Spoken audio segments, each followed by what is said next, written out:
Bom, minha primeira palavra é dizer da honra que tenho em ter essa sessão presidida pelo senador, presidente da CMO, senador Efraim, quanta honra para a gente poder ter na sua presidência o debate que é extremamente relevante para o país. Aliás, aqui já me antecederam o deputado Júlio, colocando a sua questão fiscal brasileira, que, portanto, vai bem além da questão dos benefícios, e o deputado Raul, com quem eu tenho debatido muito, não só em plenário, mas na Comissão de Finanças e Tributação, sobre o que aflige, né, o Brasil hoje em dia, e eu vou aproveitar essa sessão para marcar uma posição em relação como se deve ou como se pode resolver essa equação fiscal do nosso governo federal, sobretudo. Bom, primeiro, a ênfase aqui é na questão dos benefícios tributários, que eu quero ponderar que ninguém deve tratar somente benefício tributário. Nós devemos tratar os benefícios fiscais. Precisamos entender isso.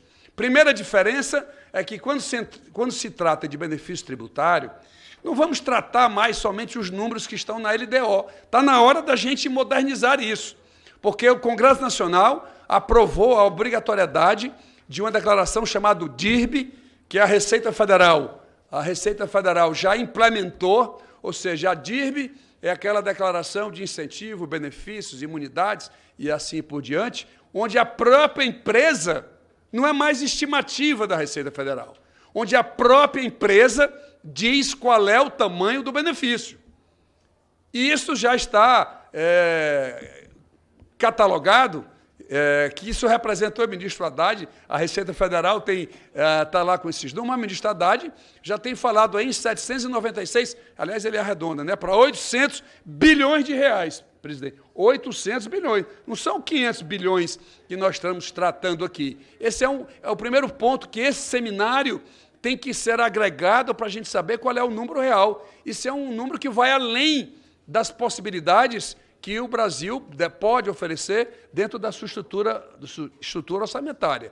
Segundo ponto, além dos 800 bilhões, tem os benefícios creditícios e financeiros, que tem que ficar na ponta da língua do Brasil como um todo, não só desta casa. O que é um benefício creditício? Para que as pessoas compreendam. Benefício creditício, qualquer política pública que o governo federal faça uma operação de crédito subsidiado em qualquer área, o pessoal gosta de falar do agro, que também tem-se, o Banco do Brasil empresta a uma taxa de juros de 5%, por exemplo, ou 4% ou 6%, depende da política pública, a União capta a 15% na Selic. Então, se eu estou captando a 15% e estou dizendo o Banco do Brasil empresta a 5%, quem está pagando esses 10% não é o Banco do Brasil. Quem está pagando esses 10% é o Tesouro Nacional. Então, isso chama-se benefício creditício. Então, nós temos que, nesse seminário, tratar dos 140 bilhões de reais que o Tesouro paga e está saindo da conta dos tributos que todos nós pagamos. Então, 800 bilhões mais 140, nós estamos falando de 940 bilhões de reais. Além disso, e eu compreendo que desses benefícios, alguns estão constitucionalizados. Aliás, quero aproveitar esse momento, estou vendo aqui a doutora Juliana aqui conosco, a TCU, o Tribunal de Contas da União, está dando uma contribuição assim, fora do comum. Aliás, o presidente Vital do Rego tomou para si também essa rédea de discutir essa questão. A gente já tinha iniciado esse debate lá na Fundação Getúlio Vargas, há uns 30 dias atrás, mas desses 940, presidente Efraim, nós temos alguns benefícios, neste caso tributários, que é constitucional ou que o Congresso não vai mexer. O primeiro deles é a microempresa, 140 bilhões. Nós não vamos mexer na Zona Franca de Manaus, são 40 bilhões de reais. Nós não vamos mexer, nem ninguém tem coragem, sobretudo com a aproximação da campanha eleitoral, nas instituições filantrópicas.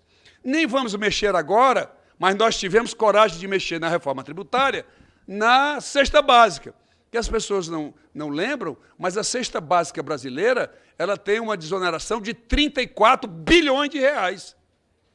E eu achava que cesta básica era cesta básica, era o óleo, o feijão, a farinha, enfim.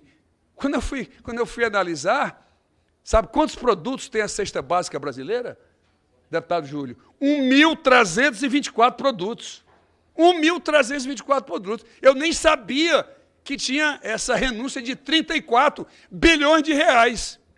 Está na cesta básica, significa, a gente está falando também pelas nossas redes sociais, está na cesta básica significa, quando um produto vai para a cesta básica, ele vai pagar 0 de PIS/COFINS. 0. Pois bem, eu não sou nada contra. Eu sei que o deputado Júlio, o deputado Raul gosta de comer um queijozinho suíço e tudo mais, com vinhozinho, sem nenhum problema. Mas o queijo suíço está na cesta básica. Paga 0 de PIS/COFINS. Já pensou? Vocês já ouviram falar num peixe chamado salmão? Tem lá da Paraíba, não tem, presidente? Hein? É gostoso? Lá nos açudes é cheio lá. Pois é, 1 quilo do salmão, gente, é algo em torno de R$60, né? Grelhado, assim, no molho de alcaparras, que coisa gostosa. É 0 de PIS/COFINS. Portanto, são 34 bilhões. E aí, então, todas essas desonerações, elas montam 280 bilhões de reais. Então, faça uma conta simples. 940 menos 280, tem outras coisas no meio, tá? Menos 280 dá 660 bilhões de reais. 660. Eu, como estou na casa aqui há alguns anos, é possível que na hora da votação, se o meu projeto realmente for discutido, e nós estamos abertos para todas as ponderações que foram feitas, inclusive algumas delas discutindo aí com o ministro Haddad de toda a sua equipe, porque o nosso projeto, presidente, olá, como vai? Presidente Efraim, o nosso projeto ele tem uma diferença do governo federal, que nós estamos propondo fazer essa redução de 10%, não de uma vez só, mas fazer 5% no ano e 5% no outro ano. Por quê? Porque eu quero aprovar. Fica muito mais fácil aqui nessa casa a gente aprovar isso 5 e 5. E cuidado, eu digo para os meus fares, não fale em corte, que os empresários ficam todos se tremendo, vão cortar. Nós não vamos cortar, nós vamos diminuir. Parece semântico, né? Mas não é não. Se uma empresa tem um incentivo de imposto de renda de 10%, e eu estou propondo uma diminuição de 10%, 10% de 10 é 1. Então, 10 menos 1 dá 9. Ele continua tendo benefício tributário, só que em vez de 10 ele vai ter 9. Então, pelo amor de Deus, não vamos falar mais em corte de incentivo fiscal, que isso gera todo um processo idiosincrático por parte não só de alguns colegas, mas do próprio empresariado. É muito melhor a gente falar nessa diminuição, que com certeza facilita, né, a aprovação desta casa. Então, primeiro ponto, deve englobar benefício tributário, financeiro e creditício. Segundo ponto, temos que fazer isso paulatinamente, fazer 5%. Sim, então 10% de 660, vocês estão vendo que é 66 bilhões. Mas como eu sei que na hora da votação sempre chega alguém, olha, não, mas esse setor está com problema, tem isso, tem aquilo, eu ainda vou cortar mais 60 bi. Ficam 600 bilhões. 600 bilhões. 10% de 600 bilhões dá 60. 60 bilhões. Está resolvido o problema, pelo menos por 3 anos. Eu sei que a Receita está arrecadando muito lá, né? Está arrecadando bastante, mas resolve o problema automática, sabe? De uma vez, eu diria quase que estrutural, porque depois você podia passar para outros percentuais subsequentes. Não precisa estar cortando nada, fazendo isso e aquilo, desvinculando não sei o quê. Está na mão da gente, está pronto para ser feito. E isso, consequentemente, a gente vai trabalhar. E terceiro ponto, no nosso projeto, a gente permite, não sei se isso vale a pena, mas permite que essa diminuição ela possa ser feita setorial. Então, porque o Ministério do Planejamento tem vários estudos de desempenho. Eu acho que a Receita tem alguns. Então, se um setor ele aumentou a produção, empregou mais, pagou mais tributos, não precisa cortar significativamente esse setor. Se você tem um outro que recebeu o benefício, diminuiu a sua produção, né, e está empregando menos, ou seja, esse setor ele não está tendo o desempenho necessário para fazer jus ao incentivo que foi dado, inclusive há muitos anos. Inclusive, a gente proíbe, no nosso projeto, de novos incentivos até a condução do que manda a Emenda Constitucional 109. Lá prevê a redução de até 2% do produto interno bruto. Então, uns acham que isso é possível, outros não. Então, também estou aberto, mas estou dando a possibilidade, neste projeto de lei, para que essa análise setorial, se for interpretada como viável, que a gente possa, portanto, fazer, mas isso nós estamos discutindo ainda com o próprio Ministério da Fazenda e discutindo com a própria Receita também, para ver qual é o denominador comum para a gente encontrar essa solução. Muito se fala do problema fiscal brasileiro. Aqui no Congresso Nacional, deputado Júlio, deputado e presidente, senador Efraim, meu caro senador. Aqui na Câmara no Congresso Nacional, só se fala em despesa primária. O Congresso Nacional tem medo de discutir a despesa financeira. Tem medo. É proibido discutir a despesa financeira no Congresso Nacional. Porque o orçamento são 5 trilhões e 800. Só se discute os 5.600 e 700 da despesa primária. Porque se não discute a despesa financeira? É um tabu no Congresso Nacional discutir isso. E na despesa primária existem 1.000 regras. Lei 4.320, regra de ouro, lei de responsabilidade fiscal, arcabouço fiscal, Emenda Constitucional 109. Você tem uma parafernália de legislação de controle da despesa primária. Vocês sabem quantas regras tem para a despesa financeira? Nenhuma.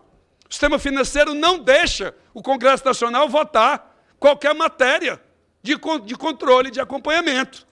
É impossível, eu não compreendo. O senador Zé Serra, há muitos anos atrás, ele fez um projeto de resolução do Senado, porque o endividamento do setor público ele é competência exclusiva do Senado Federal. Ele não é competência do Congresso Nacional.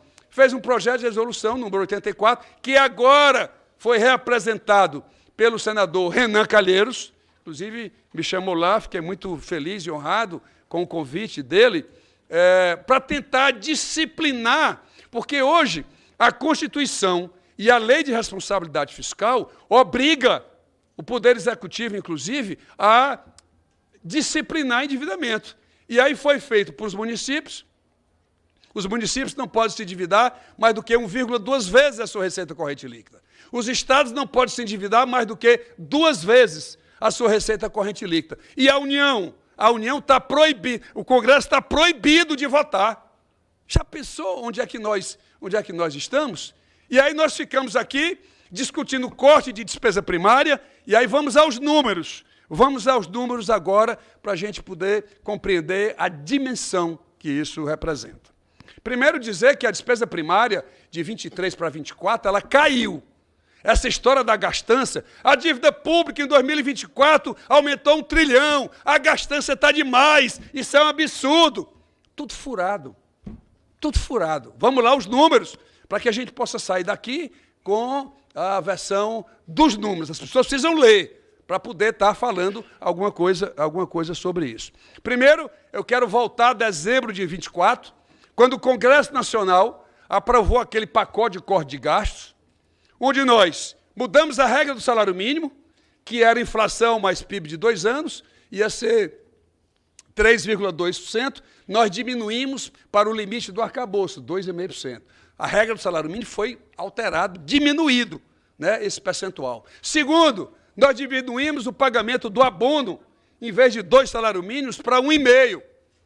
Eu, pessoalmente, achava que tinha que ter ido para 1, ficou 1,5%. Nós dificultamos as regras da concessão do BPC. Inclusive, aliás, 39% das concessões do BPC são por decisões judiciais. Então, nós exigimos, pelo menos, que o juiz colocasse o código da doença, que vinha a decisão, e nem o código da doença existia. Pois bem, nós economizamos com esse pacote 48, eu fico em dúvida se é 46 ou 48 bilhões de reais, e fomos altamente criticados pelo sistema financeiro. Isso é um absurdo. O Congresso não quer cortar gasto, não está compreendendo a dimensão da despesa do governo e tudo mais. Olha, uma crítica ferrenha. E eu, inclusive, fiscalista, que sou muito criticado na minha terra por ter tratado de mexer em regras de salário mínimo, em regras de abono e assim por diante. Pois bem, no mesmo dia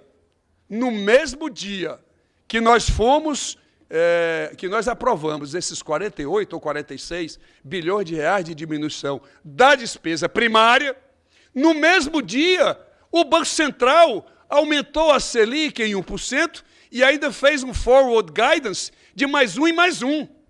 Cada 1% são 53 bilhões de reais. 3 vezes 3, 9, 3 vezes 5, 15. Então, no mesmo dia que nós aprovamos um corte de 46 bilhões de reais, foi ampliado a despesa de juros em 159 bilhões. Não se falou nada. Não existe um comentário em canto nenhum. Parece que até a imprensa é proibido de falar essa matéria. Gente, eu fiquei assim indignado, porque foi no mesmo dia. No mesmo dia que nós aprovamos, teve 159 bilhões, né, 159 bilhões de despesa no que diz respeito à despesa com juros. Aí muitas dizem, não, mas você quer mexer no juros? Eu não quero mexer em nada. Eu acho que é uma condução equivocada da política monetária. O maior problema fiscal brasileiro, deputado Ju, é a política monetária. Esse que é o maior erro. Vamos aos números, para não ficar só na retórica. A dívida aumentou praticamente 1 trilhão em 2024, que é a tal da gastança que todo mundo fala, inclusive aqui na casa. Pois bem, pedi aos meus alunos, vamos decompor. Vamos decompor que, porra, em 1 trilhão o Brasil não se sustenta. O Brasil não aguenta 5 anos com 1 trilhão de dívida por ano. Não tem condição. Aí você vai ver lá, problema de câmbio, o Brasil teve prejuízo com swaps cambiais e tudo mais, até porque o dólar foi a 6,18, se eu não me engano, hoje está bem mais baixo, mas lá a variação, o Brasil teve que honrar esse pagamento nos swaps e algum contrato de câmbio que ele tem, 30 bilhões aproximadamente.